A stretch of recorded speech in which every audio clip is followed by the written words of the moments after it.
Hey Martin, jeg skal fortælle lidt om vores ekskursion til Brøndby Strand og de to forsøg med sandkornstørrelsen og kystprofilen, som vi lavede der over.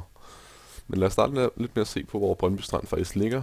Brøndby Strand, det har vi heroppe i toppen af Køge Bugt, og det er sådan meget smart placeret faktisk, fordi at Køge Bugt netop er en bugt, og i en bugt, der kan vi se, at bølgerne ude fra havet herude, de ligesom vil ramme en større længde strand, eller en større, hvad kan man sige, mængden af bølgen bliver spredt ud over et større strandområde, og derfor vil de være svagere der, hvor de rammer.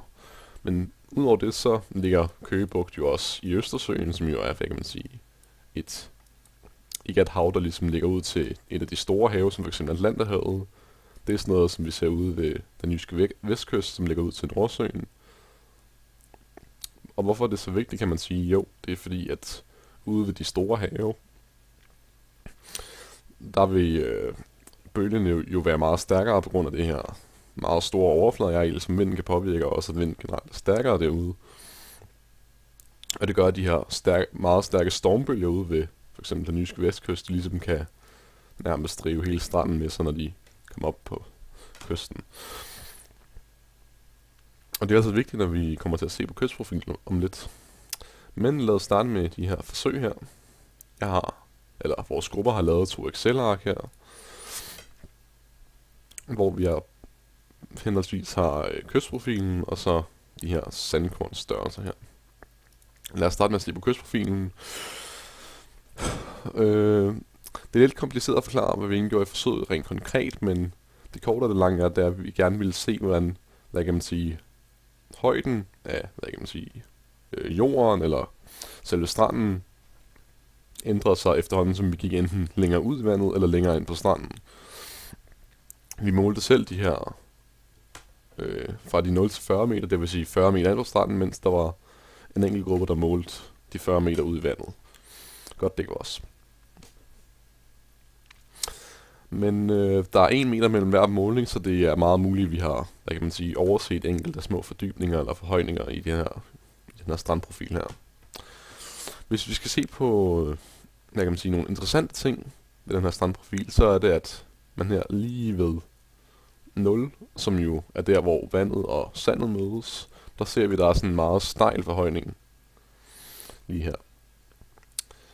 Og det kan man jo måske tro er en form for revle eller opskyldsryg, som der dannes, fordi at de her bølger ligesom er så svage, måske fordi det blandt andet ligger i Køge Bugt, som ligger i et ret så lille hav. Men det kommer vi også ind på lige om lidt. Vi ser også, at det er en ret stejl strand.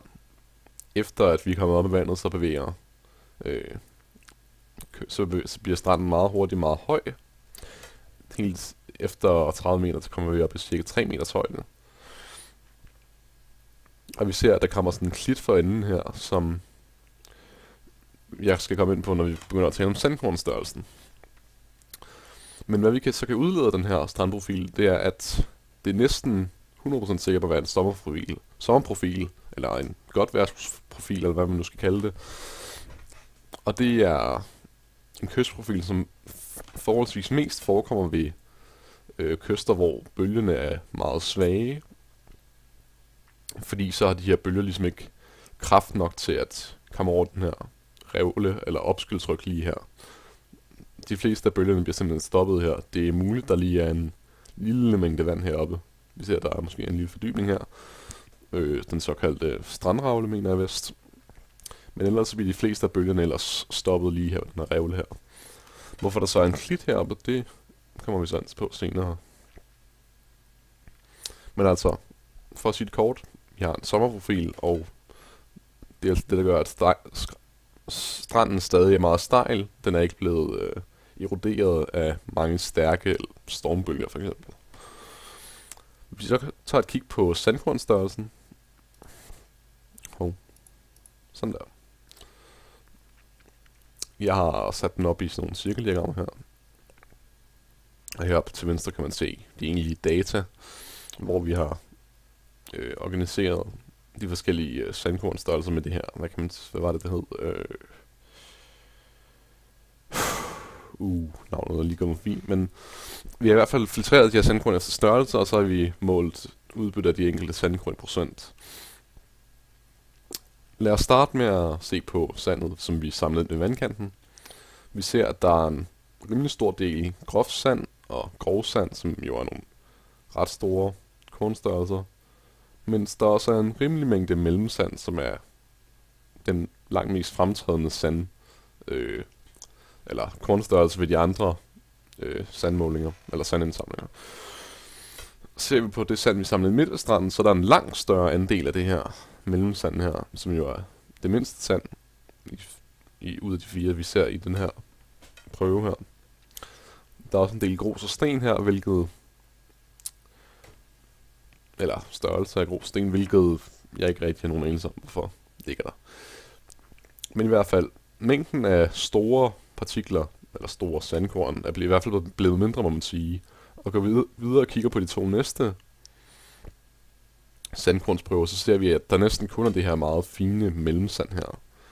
Og hvorfor det så er, det kan man sige, det skyldes, at vinden den blæser simpelthen også på stranden.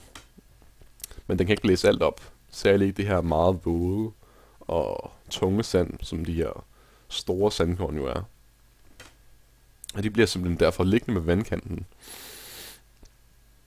Mens det her fine sand, der bliver alt det her fine mellemsand for eksempel, det bliver blæst op på for eksempel den her klit her. Hvilket måske er derfor, vi får den her klit heroppe.